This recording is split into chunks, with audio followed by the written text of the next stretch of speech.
tries to get me fired, but it ends up all backfiring and she is the one who gets fired. And when that happens, she tries to sue for discrimination, which failed epically. Here's what happened. Subscribe to Am I the Jerk on YouTube and hit the bell to turn on notifications. A few years ago, I started working for a heavy industrial manufacturing company. I lucked out and got a great supervisor from my boss, Joe. The work was hard, working 12-hour days for 13 days in a row and then a Sunday off and then back for another 13 days. I was young and I didn't mind. It helped my wife and I save up for a house. After about 6 months, Joe noticed I was picking up on the work pretty fast and promoted me to a group leader position. This came with a raise and increased responsibility that most other workers didn't want. Joe put me in troubled groups in his department and I would work on general improvements and figuring out the issues. This was a union shop and the mentality was to just put in your hours. Don't work harder or smarter, just do your time and don't kill the job. That was the unspoken motto. After a few years, Joe was promoted to manager and he transferred me with him to his departments. While I wasn't a supervisor yet, I was the supervisor in all but name. The supervisors loved it because they never had to leave the office and I liked it because it was a good learning experience. I made a good reputation and got a lot of respect from workers and from management. Eventually, Joe's areas were doing so well that he was promoted to plant manager. As before, he wanted to promote me with him, this time to a supervisor spot. We talked at length because the only supervisor spot open was working for Karen. Karen was female, a minority, and a member of the LGBTQ community. She was the poster child on the company website of the inclusiveness in the workplace. Literally, her face was the one that they used. She was also a freshly minted manager, and Joe was not confident in her abilities. But me, being the plucky go-getter with a can-do attitude, decided to take the position. I had to interview with Karen and got to meet some of her supervisors. They were very quiet and reserved. Once I was promoted, I worked in tandem with another supervisor, Chris. Chris was young. He had one small child and his wife was pregnant and a stay-at-home mom. During the first week, everything was going well. I was learning all the employees, getting to know the process, and getting my feeling for the area. During the second week, Chris's wife went into labor and she had a hard time. Chris went on paternity leave for 6 weeks and I was tossed into the deep and in charge of the whole area solo with 60 employees. I was barely treading water, but I was doing my best. When I would ask Karen for her guidance or assistance, she would scoff like it was beneath her and tell me, "If I have to do your job, then I don't need you." So I gritted my teeth and worked my tail off. My wife got me a smartwatch and I was averaging 25,000 steps a day, trying to keep everything running. We were holding our own, and employees all did what they could to help as the situation was not ideal for everyone. A few weeks in, I was reviewing some quality documents and I noticed that one of the quality gates was not being followed. I emailed the information to the quality engineers and they lost their minds. This was a 4-hour operation on a 20-hour part that we were skipping entirely. It turns out one of the reasons Karen got promoted was because she was running her department so efficiently. Then it came to light that she made the decision to skip this quality process, saving that 20% off the time. Except the engineers never signed off on this and it caused massive damage control. The process had to be reinstated and the parts that were never checked had to have warranty extensions. This caused the company to have egg on their face and Karen to look bad. During this time, Karen also became more vindictive. She would openly tell people that she would never be fired and could do what she wanted. She would walk the departments and if she didn't like someone, she would make the supervisors write them up by the end of the day. She wanted us to find a reason, and if we didn't, she would take it out on the supervisors. For example, forcing the supervisors to stay late to do inventory or something else menial just because she could. She would not let the supervisors make any decisions until she approved it. So something like overtime had to wait for her approval, and she would not respond until the end of day, causing the departments to scramble. Then, if there weren't enough overtime employees to do the work, she would blame it on the supervisors. While the supervisors knew this wasn't right, we all needed our jobs and tried to do the best we could for Karen and the employees. We were mainly rodeo clowns to Karen being the bull. The first day Chris was back, him and I were both pulled into Karen's office. She started berating me on how poor of a job I was doing, making her look bad and how I never came to her for help. This made me speechless because of the previous comments she made and the fact that supervisor work was beneath her. After the meeting, I was still a bit stunned, but I put it together that she was about to railroad me out of the company, and this was the very first first step. I called Joe and asked for a meeting that same day. When I got together with Joe, I started telling him about the things that were going on, and he had no idea. The harassment, the vindictive nature, everything. Ironically, while I was speaking with him, another supervisor called him to complain about Karen as well with the same grievances. Joe was stunned and said that he would speak with Karen, but he gave me a carte blanche on any open spot in the company starting the next day. He really didn't want to lose me. So I did a lateral transfer to a different department doing engineering and IT work, and I thought that was the end of it. A few weeks later, I was leaving work and Karen mentioned that I never turned in my laptop and phone to her. I told her I didn't know I had to, but I could give it to her tomorrow. She smirked and said that she would get it back soon enough. I didn't think too much of it at the time, but after about 6 months,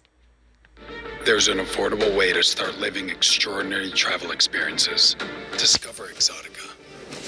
Soon enough. I didn't think too much of it at the time, but after about 6 months, I had my review with my boss, Jake. The review went great. He was very happy with my work and was a bit surprised at how fast I picked things up. At the end of the meeting, Jake mentioned offhand how Karen tried to intervene in the review and get me fired, but Joe stepped in and squashed it. Okay, Karen, now you pissed me off. After I left Karen's department, the turnover rate went up through the roof. The supervisors were quitting at a rate of 1 every 3 months. Keep in mind that this is a legacy company that had multi-generations working. Fathers, sons, mothers, entire families. Some areas had 3 generations working side by side, and yet Karen was rolling over employees and supervisors like a steamroller. Working for her became the kiss of death. I casually mentioned to Joe about the turnover, and he told me he couldn't figure out what was going on. People were quitting without notice, and no one was doing exit interviews. I told Joe that Karen was writing people up to force them out. When they would hand her the resignation letter or 2 weeks notice, she would tell them to leave immediately and then throw away the letter. Then she would tell HR that the person quit right on the spot and that was the end of it. Joel told me that because of who she was and how high she was, the company wouldn't do anything to her until they had an airtight case. So I went to work. I took the supervisors working for Karen out drinking after work a few times each week and made sure I had my hand on the pulse. If someone was quitting, I made sure they emailed their letter of resignation to Karen and CC'd Joe and Human Resources, stayed for their exit interview, and that they called the company integrity hotline for good measure. Things were progressing well, and I had all the supervisors on board except for Chris. Chris really needed the job, and Karen was not writing him up. Through a stroke of luck, I found out Karen was lowballing his raises as a cost-saving measure. That's why she was not harassing him. When I told Chris, he was furious and wanted to quit on the spot. I encouraged him to speak with Joe before he leaves. Joe and Chris had a very productive meeting, and Chris decided to stay. Now, all the supervisors were on board. Joe brought in an HR bigwig from the headquarters in Kansas, and over the course of a week, each supervisor was sent in for an interview discreetly without Karen noticing. By the time the interviews were over, they had emails, texts, eyewitnesses, and a mountain of evidence. This next part I heard from other people, Human Resources, Joe, etc. Despite everything, the company wanted to keep this quiet, so they brought in Karen and said that they no longer needed her and offered a very generous severance package. Karen, being Karen, lost it on the HR people and threatened to sue for discrimination and even called a lawyer. That's when the company pulled out the stack of evidence and rescinded the severance offer. After a few months, Karen found a new job as a plant manager in a different factory, and I found out where. I casually mentioned to the union reps at my factory where Karen was working and suggested that maybe they should give the union at the other factory a call. She was fired within 3 months for employee harassment. The last I heard, she had to sell her house and move out of state to find a job. Am I the jerk for getting revenge on Karen?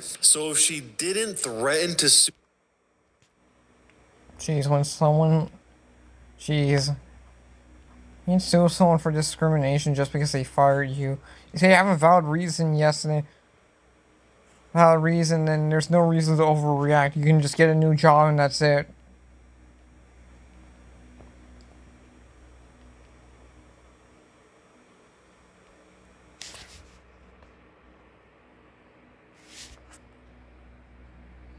But seriously, you really should... People should really not be overreacting. I mean, like... I mean, yeah, I don't understand why y'all need to be overreacting or anything.